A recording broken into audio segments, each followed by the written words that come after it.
की जिस जमीन पर इजराइल कब्जा करके बैठा है वो जमीन उसको खाली करना होगी।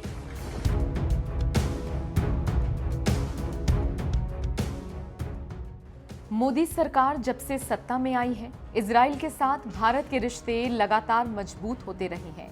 साल 2014 के बाद से ही इजराइल ने ऐसा कोई कदम नहीं उठाया जिससे लगे कि भारत और इजराइल के रिश्ते में कड़वाहट है। शायद यही वजह है कि भारत भी इजराइल के साथ मजबूती से खड़ा रहता है।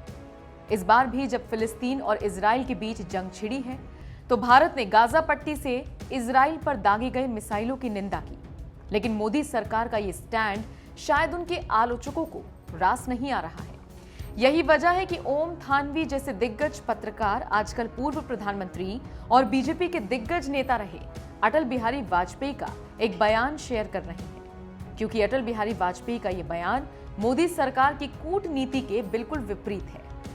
दरअसल फिलिस्तीन में बैठे आतंकी संगठन हमास ने जिस तरह से इजराइल की राजधानी तेल अवीव पर रॉकेट से हमला किया, उसके बाद तो इजराइल जैसे फिलिस्तीन पर कहर बनकर टूट रहा है। इजरायली सेना लगातार फिलिस्तीन पर हमले कर रही है। शनिवार को ही उसने गाजा पट्टी में स्थित वो बिल्डिंग ही उड़ा दी जिसमें अल जजीरा, एसोसिएटेड प्रेस जैसे मीडिया संगठनों के दफ्तर थे। गाजा पट्टी पर लगातार हो रहे इजरायली हमलों की वजह से भारत में एक वर्ग है जो इजराइल पर लगातार भड़क रहा है। कुछ ही दिन पहले स्वरा भास्कर ने जहां इजराइल को आतंकवादी देश कह दिया था, तो वहीं वरिष्ठ पत्रकार ओम थानवी ने अटल बिहारी वाजपेयी का एक पुराना बयान शेयर किया और लिखा, वो दिन जब अटल बिहारी वाजपेयी ने रामलीला मैदान में भरी सभा में कहा था, मध्य पूर्व के बारे में स्थिति साफ है कि अरबों की जिस जमीन पर इजराइल कब्जा करके बैठा है वो जमीन उसे खाली करनी होगी। फिलिस्तीनियों के उचित अधिकारों की प्रस्थापना होनी चाहिए। आप भी सुनिए इजराइल के बारे में अटल बिहारी वाजपेयी क्या कह रहे हैं। एक गलतफहमी पैदा की जा रही है। ये कहा जा रहा है जनता पार्टी की सरकार बन गई, वो अरबों का साथ नहीं देगी, इजराइल का साथ देगी।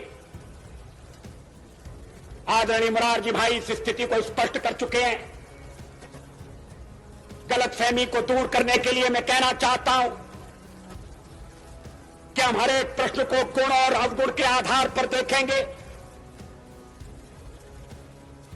लेकिन मध्य पूर्व के बारे में यह स्थिति साफ है कि अरबों की जिस जमीन पर इजराइल कब्जा करके बैठा है वो जमीन उसको खाली करना होगी। आक्रमणकारी आक्रमण के फलों का उपभोग करे, ये हमें अपने संबंध में स्वीकार नहीं है। तो जो नियम हम पर लागू है वो औरों पर भी लागू होगा। अरबों की जमीन खाली होना चाहिए। जो फिलिस्तीन है, उनके जो फिलिस्तीनी हैं, उनके उचित अधिकारों की प्रस्थापना होना चाहिए। इजराइल के अस्तित्व को तो सोवियत रूस ने, अमेरिका ने भी स्वीकार किया है, हम भी स्वीकार कर चुके हैं। मध्य पूर्व का एक ऐसा हल निकालना पड़ेगा इसमें आक्रमण का परिमार्जन हो और स्थायी शांति का आधार बने। गलतफहमी की गुंजाइश कहां है, लेकिन शायद वक्ता के नाते मैं अपने अधिकार का अतिक्रमण कर रहा हूं। ये तो नए विदेश मंत्री होंगे जो हमारी विदेश नीति पर प्रकाश डालेंगे। कुछ कहना होगा तो आदरणीय मोरारजी भाई कहेंगे, लेकिन मेरा संबंध एक ऐसी पार्टी से रहा है कि जिसका हवा खड़ा करके चुनाव में ये कहा जाता था कि जनता पार्टी पर जनसंघ हावी है और जनसंघ मुसलमानों का दुश्मन है। कोई इस झूठे प्रचार में नहीं आया, ये बड़ी खुशी की बात है। अटल बिहारी वाजपेयी भले ही इजराइल के खिलाफ भाषण दे रहे हों, लेकिन साल 2003 में जब वो प्रधानमंत्री थे तो उन्होंने खुद ऐतिहासिक कदम उठाते हुए तत्कालीन इजरायली पीएम एरियल शेरोन को भारत आमंत्रित किया था। लेकिन अटल बिहारी वाजपेयी का ये कदम विपक्षी पार्टियों को रास नहीं आया और इस ऐतिहासिक कदम के लिए कांग्रेस समेत तमाम विपक्षी पार्टियों ने वाजपेयी सरकार का विरोध किया था। लेकिन समय बदला और केंद्र की सत्ता में मोदी सरकार आई तो साल 2017 में खुद पीएम मोदी इजराइल के दौरे पर गए। आपको ये जानकर हैरानी होगी कि पीएम मोदी इजराइल का दौरा करने वाले भारत के पहले प्रधानमंत्री थे। यानी इससे पहले भारत का कोई भी प्रधानमंत्री इजराइल नहीं गया था, लेकिन पीएम मोदी सत्ता में आए तो यह ऐतिहासिक कदम उठाया।